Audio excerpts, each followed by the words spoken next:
అనేది పక్కన పెడితే మొదటి రోజు వాళ్ళు వాకౌట్ చేసి వెళ్ళిపోయినటువంటి పరిస్థితి ఉంటే, ఒకవైపున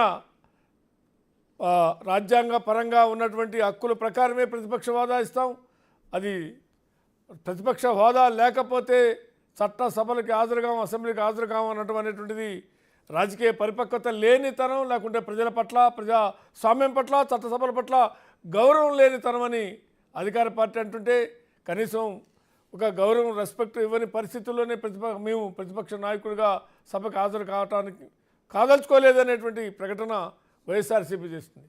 ఇక దీంతో రాబోయే రోజుల్లో ప్రతిపక్ష పాత్ర పోషిస్తారా, పోషిస్తే మరి మండలంలోనే ప్రధాన దృష్టి కేంద్రీకరిస్తారా, అటు శాసనసభలో కూడా కేంద్రీకరిస్తారా, వైఎస్ఆర్సీపీ వ్యూహం ఎలా ఉండబోతుంది, దానికి ప్రతి వ్యూహంగా అధికార పార్టీ ఏం చేయబోతుంది అనేదే ఇవాళ ఏపీ పాలిటిక్స్లో హాట్ టాపిక్గా ఉంది. చర్చలోకి వెళ్దాం. చర్చలోకి వెళ్ళేదానికి ముందు ఆ వివరాలు చూద్దాం.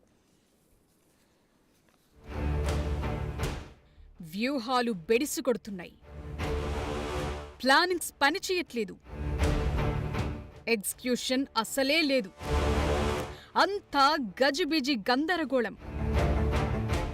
అప్పుడే సభకు రానని, అప్పుడే నిలదీసేందుకొస్తానని చెప్పటం జగన్ వ్యూహాలు బెడిసి కొడుతున్నాయనటానికి నిదర్శనం. అవును, లేటెస్ట్గా సభకు వచ్చి టెక్నికల్గా అనర్హత వేటు పడొద్దని చెప్పి రిజిస్టర్లో సంతకం చేసి వెళ్లారు మాజీ సీఎం జగన్. ఆ తరువాత తాడేపల్లిలోని పార్టీ కేంద్ర కార్యాలయంలో పార్టీ ఎమ్మెల్యేలు, ఎమ్మెల్సీలతో మీటింగ్ పెట్టారు. కళ్లు మూసుకుని తెరిచేలోగా ఏడాది గడిచిపోతుందని, జమిలీ ఎన్నికలుంటే 2028లోనే ఎలక్షన్స్ వచ్చే ఛాన్స్ ఉంటుందని సహచరుల్లో జోష్ పెంచే ప్రయత్నాలు చేశారు. ప్రతిపక్ష హోదా విషయంలో అధికార పార్టీ వైఖరిని జనానికి చెప్పేందుకే అసెంబ్లీకి వెళ్లామని చెప్పటం ఖచ్చితంగా జస్టిఫికేషన్ అయితే కాదన్న వాదన వినిపిస్తోంది.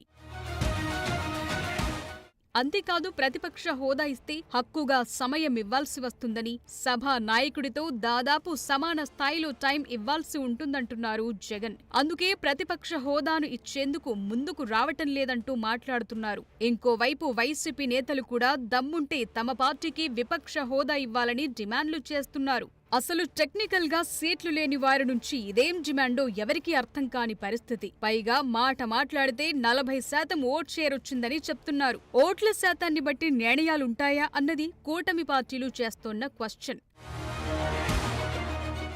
మరోవైపు జగన్ కు డిప్యూటీ సీఎం పవన్ ఘాటుగానే కౌంటర్ ఇచ్చారు. ఓట్ల శాతం గురించి మాట్లాడే వైసీపీ నాయకులు జర్మనీకి వెళ్లిపోవచ్చని, భారతదేశ నిబంధనల ప్రకారం వారికి ప్రతిపక్ష హోదా సాధ్యం కాదన్నారు. 11 సీట్లు మాత్రమే ఉన్న వైసీపీకి ప్రతిపక్ష హోదా ఎలా వస్తుందని క్వశ్చన్ చేశారు. హోదా అనేది సీఎం, స్పీకర్ ఇచ్చేది కాదన్నారు. ఎందుకు చేయమంటే మాకు లేని ప్రోటోకాల్ మేము అడగం.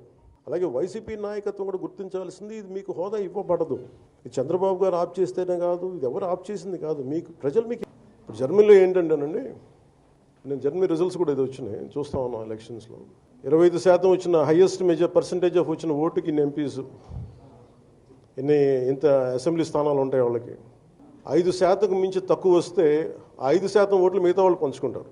మనకు అలాంటి బెనిఫిట్ మనకి లేదు కాబట్టి మన రాజ్యాంగంలో లేదు. వాళ్ళు మంకుపట్టు పడితే they are free to go to Germany. తొలి రోజు సోమవారం జరిగిన సెషన్ వర్కింగ్ డే కాదన్న వెర్షన్ వినిపిస్తోంది. ఇవాళ ఉభయ సభలను ఉద్దేశించి గవర్నర్ చేసిన ప్రసంగం కస్టమరీ సెషన్ మాత్రమే అంటున్నారు. రాజ్యాంగంలోని ఆర్టికల్ 101 క్లాజ్ 4లో వరుసగా 60 రోజులు సభ్యుడు సమావేశాలకు హాజరు కాకపోతే సీటు వెకేట్ అంటూ డిక్లేర్ చేసే అధికారం స్పీకర్ కుందని గుర్తు చేస్తున్నారు. సో హోదాపై వైసీపీ కుదరదని కూటమి ప్రభుత్వం మధ్య డైలాగ్ వార్ ముదురుతోంది. ఈ ఎపిసోడ్లో మరోసారి జగన్ వ్యూహాలు బెడిసికొట్టాయంటున్నారు.